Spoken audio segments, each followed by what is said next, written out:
A young flight attendant leaves for work at LaGuardia Airport and never comes home. Months later, her remains wash ashore near Rikers Island.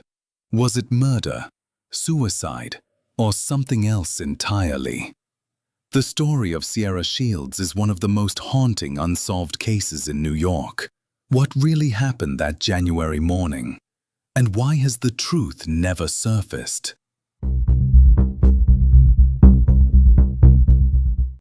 It begins on a bitter January morning in New York City, 2016. 30-year-old Sierra Shields, a flight attendant full of warmth and ambition, walks out of her Astoria apartment. She tells her roommate goodbye in the most ordinary way, carrying with her the calm routine of someone heading to work at LaGuardia Airport. There is nothing dramatic in those final words, nothing that hints this will be the last time she is seen alive. When Sierra arrives at the airport, she checks in as usual. Surveillance confirms she makes it through the doors, dressed for another day in the skies. But inside, something unexpected unfolds. She meets briefly with her supervisor. What was said in that conversation has never been fully revealed. What we do know is that Sierra then leaves her post, steps out of Terminal B, and disappears into the cold air. Her uniform and personal belongings remain locked safely in her locker, as if she intended to return. But Sierra herself is gone. The security camera captures her walking alone, exiting the building, fading into the outside world. From that moment forward, silence. No phone calls, no texts. No one hears from her again. For her family, the sudden quiet is deafening.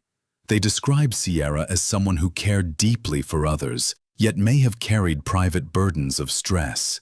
Still, they cannot accept the idea that she would vanish by choice.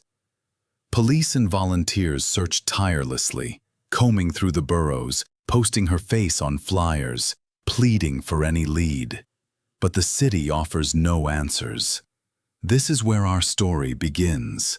An ordinary commute turning into an extraordinary mystery. A young woman's final steps documented, then erased by the vastness of New York, and the question left hanging in the air: what could have taken Sierra Shields away so completely, in broad daylight, from one of the busiest airports in America? The days immediately after Sierra walked out of LaGuardia were filled with urgency. Her family called her phone again and again, each ring ending in voicemail.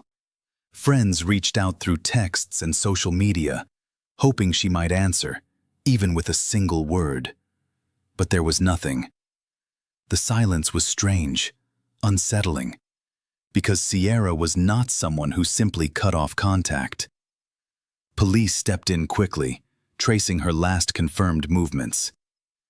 The cameras told a simple but chilling story. She enters the airport, talks with her supervisor, then leaves the building alone. The footage ends with her figure disappearing from the frame, as if the city itself swallowed her whole. From there, investigators had no clear path. Detectives questioned colleagues and friends. Had Sierra seemed distressed? Was she struggling with something she kept private? Some mentioned that she had shown signs of stress in the weeks before, but no one could point to anything extreme enough to explain walking away from her life. There were no enemies, no threats, no sudden conflicts that raised red flags. Her belongings inside her locker only deepened the puzzle. Her work uniform was neatly folded. Personal items were left behind, things you would normally take if you were planning a trip or running away. It suggested that whatever happened was unplanned, abrupt, and possibly dangerous. As news of her disappearance spread, volunteers organized searches through the neighborhoods around LaGuardia. Flyers with Sierra's face appeared on lampposts, in shop windows, on subway walls. Her family pleaded publicly, standing before cameras with photographs of Sierra smiling, asking anyone with information to come forward. Their voices carried both determination and fear, the heavy knowledge that time was working against them. Yet despite all the searching, The city remained quiet. No credible sightings, no financial activity, no trace of her movements after that moment outside the terminal. It was as if she had walked out of one of the busiest airports in America and vanished into thin air. The longer she remained missing, the harder it became to hold on to hope. And for those closest to her, the question pressed harder each day. If Sierra didn't walk away by choice, then who, or what, took her from that sidewalk, in broad daylight, without a single witness? Weeks turned into months, and the unanswered questions grew heavier. Sierra's disappearance was no longer just a family's private nightmare. It had become a public mystery. News outlets covered her story, showing her photograph beside headlines that asked what happened to the missing flight attendant. Each broadcast carried the same haunting detail. She was last seen walking away from LaGuardia, and then the trail simply ended. For investigators, the lack of evidence was maddening. There were no suspicious credit card charges, no activity on her phone, no sudden withdrawals from her bank account. Sierra had not checked into a hotel, booked a flight, or left any digital trace behind. In today's connected world, it was almost impossible to vanish without leaving at least a breadcrumb. And yet, Sierra left none. Her family refused to give up. They organized prayer vigils, held community meetings, and walked the streets themselves, handing out flyers to strangers. People who had never met Sierra came forward to help, moved by her story, driven by empathy for the family's pain. But even with all those eyes looking for her, not one solid lead came in. Detectives circled back to the footage from LaGuardia. The sight of Sierra stepping out of Terminal B, alone and unhurried, became the central moment in the investigation. She did not appear chased, she did not appear frightened, and yet something made her leave. That unanswered why became the core of every theory. Rumors began to circulate. Some whispered that Sierra might have chosen to walk away from the stress of her life, that she may have sought escape from a burden no one else fully understood. Others were convinced something darker had occurred, that someone out there had taken advantage of her vulnerability in that moment. But without evidence, the rumors remained just that, speculation. Law enforcement could not charge a shadow, and her loved ones could not fill the silence with hope forever. And then, in September, 8 long months after Sierra's final steps were caught on camera, the story took a grim and irreversible turn. Along the shoreline near Rikers Island, human remains were discovered. The discovery came on a grey September morning in 2016, when workers along the shoreline of Rikers Island noticed something washed up from the East River. It wasn't unusual for debris to drift ashore in that area, but this time it wasn't driftwood or trash. What they found was human remains, partially decomposed, carried in by the tide. Authorities were called immediately, and before long, the possibility that this was connected to Sierra's disappearance became very real. The medical examiner's office performed DNA testing, a process that would confirm the truth her family had dreaded but suspected. After 8 agonizing months of waiting and hoping, it was officially confirmed. The remains belonged to Sierra Shields. For her loved ones, the news brought no closure, only a new kind of pain. The search was over, but the questions had multiplied. How did she end up in the water? When did it happen? And most importantly, why? The condition of her remains complicated everything. Too much time had passed, and the water had done its damage. The medical examiner could not determine a clear cause of death. There were no signs of obvious trauma that pointed directly to foul play. But there was also nothing that proved this was an accident or an act of self-harm. The official classification was undetermined. That word, undetermined, landed like a stone. It meant the case could not be closed, and it meant that every possibility, from suicide to homicide, was still on the table. To investigators, it was a dead end. To the family, it was torment. Without answers, they could not begin to heal. The location itself only deepened the mystery. Rikers Island sits just across the water from LaGuardia Airport, close enough that Sierra could have reached it within hours of leaving Terminal B. But the East River is unpredictable, its currents shifting, its tides carrying objects far from their point of entry. There was no way to know if she entered the water near the airport, or if she had been placed there elsewhere and carried by the current. Her story had now transformed from a missing person case into something far darker, a tragedy without explanation. And as word of the discovery spread, people asked the same chilling question: did Sierra fall victim to her own struggles, or was someone else responsible for her death? The announcement that Sierra's remains had been found should have brought some measure of closure, but for her family, it only deepened the heartache. They had prayed for answers, even prayed for a miracle, and instead were left with more uncertainty than before. They knew where Sierra was now, but they still didn't know what happened to her on that January day. In interviews, her parents and siblings described her as compassionate, spiritual, someone who cared deeply for others. They acknowledged that she had been under stress, but they could not accept the idea that she would simply give up on life. For them, the official word undetermined was unbearable. It left the door open to every possibility, including the one they feared most, that someone had harmed her. Detectives faced the same dilemma. With no witnesses, no camera footage beyond the airport exit, and no forensic evidence on her remains, the case was like a puzzle missing its most important pieces.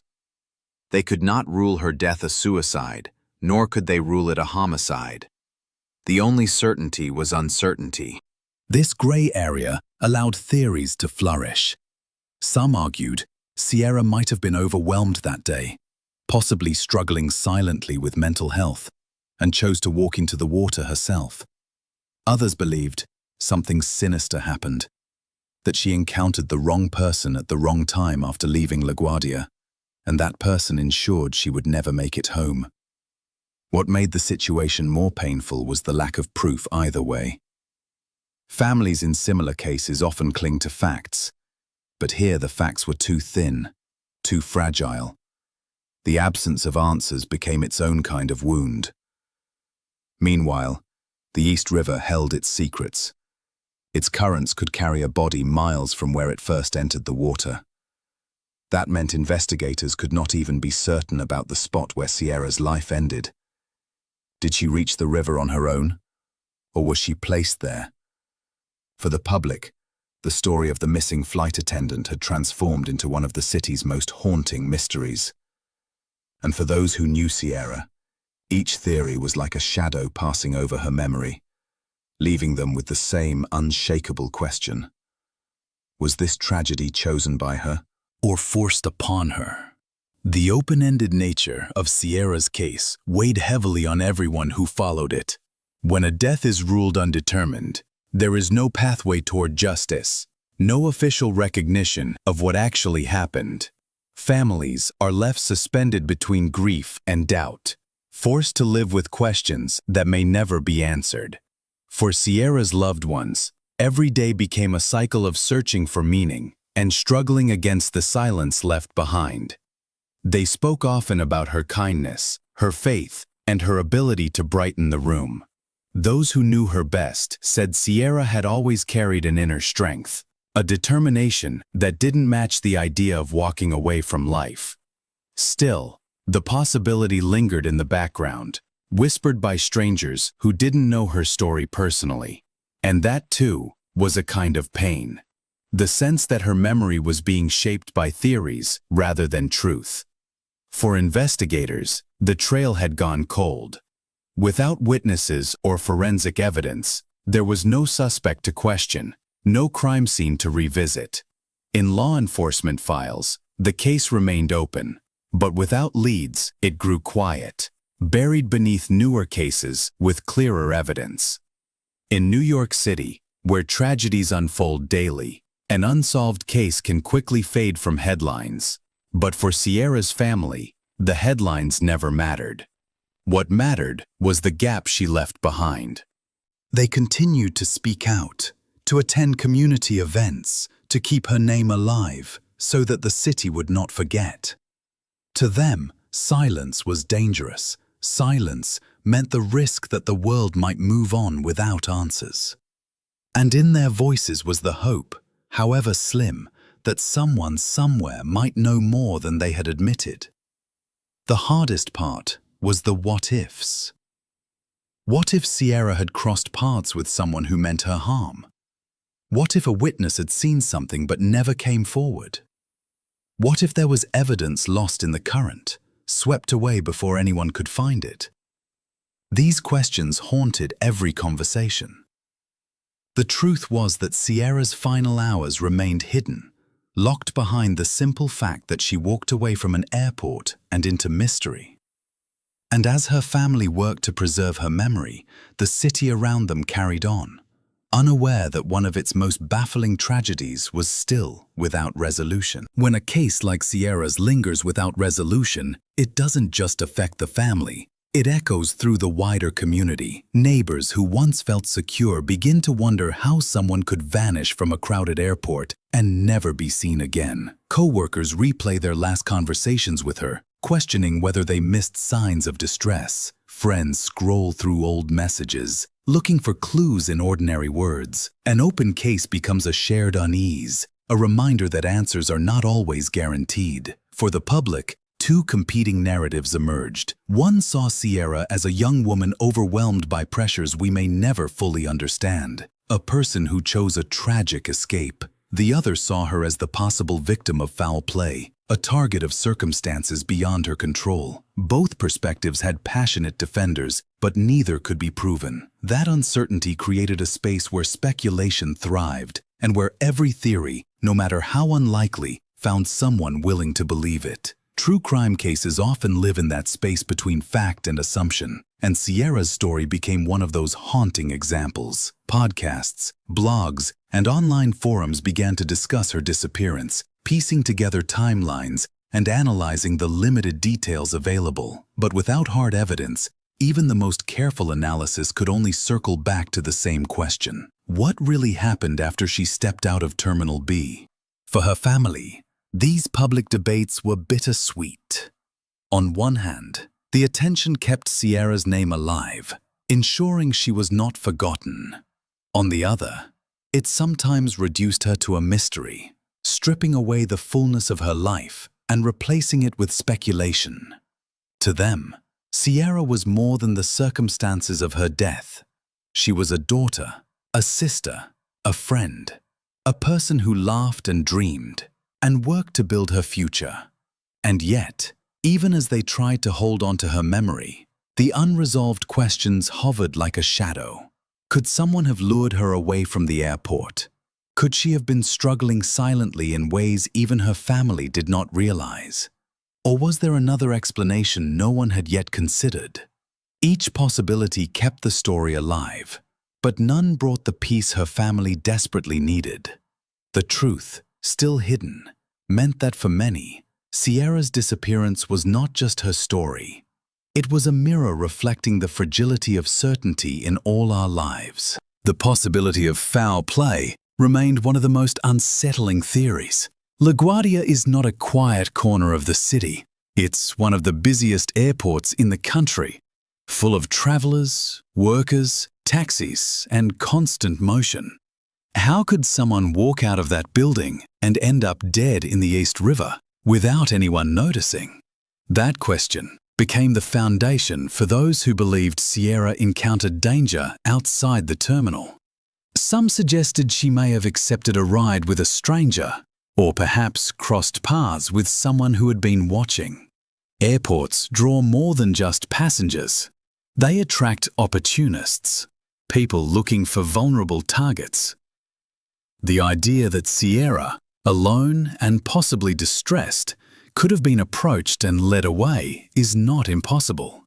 From there, darker scenarios unfold: assault, violence, and disposal in the river. Investigators could never confirm such a sequence. No witness stepped forward, no camera caught an interaction, and no forensic evidence pointed to an attacker. Yet for her family, the possibility could not be dismissed. They believed Sierra would not have willingly ended her life. If she didn't, then someone else must have played a role. The East River added to the mystery. Its waters are unpredictable, hiding and erasing evidence with each tide. If foul play was involved, the river could have concealed the truth, washing away the very details that might have pointed to a suspect. That uncertainty left detectives with nothing but open questions. For the public, these theories stirred unease. If someone could vanish from an airport and be found months later in the river, what did that say about safety in one of the most watched places in New York? The lack of resolution fed into the idea that someone got away with something, leaving a trail of silence where answers should have been.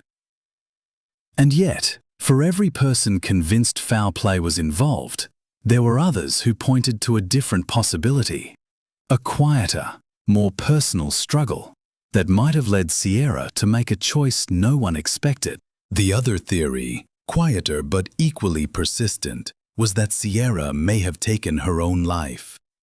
Mental health struggles can sometimes hide beneath the surface, visible only in subtle gestures or passing comments. Friends and co-workers had noticed Sierra seemed stressed in the weeks before she vanished, though none described anything that hinted at a plan. Still, investigators could not ignore the possibility that the pressures of her work and life had become overwhelming. For some, this explanation seemed to align with the facts. Sierra left her uniform and belongings behind, as if signaling she would not need them again. She walked calmly out of the terminal, showing no signs of panic or coercion, and her body was later found in the river, a location tragically consistent with self-harm. Without evidence of an assailant, the narrative of suicide became one path detectives were forced to consider. Yet her family strongly rejected this idea. They spoke of her faith, her devotion to her loved ones, and her caring personality. To them, Sierra was not someone who would abandon the people who depended on her. They acknowledged her stress, but insisted it did not equal despair. For her parents and siblings, to accept suicide would be to believe she made a choice they could not reconcile with the person they knew. The lack of definitive evidence left everyone divided. For some, foul play seemed more plausible. For others, self-harm appeared to fit. Both sides relied on interpretation, not proof, because the truth was locked away by time and water. This conflict illustrates one of the most painful realities of undetermined cases. Without a clear cause of death, the story becomes a battleground of perspectives. Each person projects their own sense of what seems possible, filling the silence with theories instead of answers.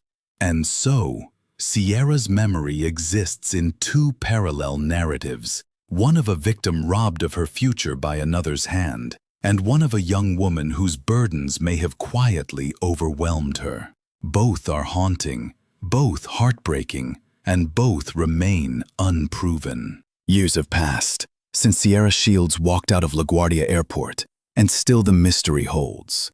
Her story has become more than a case file. It's a symbol of how fragile the line between certainty and silence can be. A daughter, a sister, a friend, gone without explanation, leaving behind only fragments of truth and a sea of unanswered questions. Her family continues to keep her memory alive. They speak of her kindness, her laughter, her dreams, and they push for awareness of her story so it will not fade into obscurity. They hold on to hope that someday someone will step forward with information, or that a hidden detail will surface, providing clarity where there has only been confusion. For them, closure isn't about a single theory being right. It's about knowing, finally, what truly happened. For the public, Sierra's case is a reminder of the limits of investigation. Even in a city covered by cameras, crowded by millions, and monitored constantly, a person can still vanish without explanation. Even with technology, forensics, and endless hours of searching, Some truths remain beyond reach. It challenges the assumption that every mystery can be solved if we just look hard enough. And that is what makes Sierra's story so haunting. She didn't vanish from a desolate road or an isolated forest.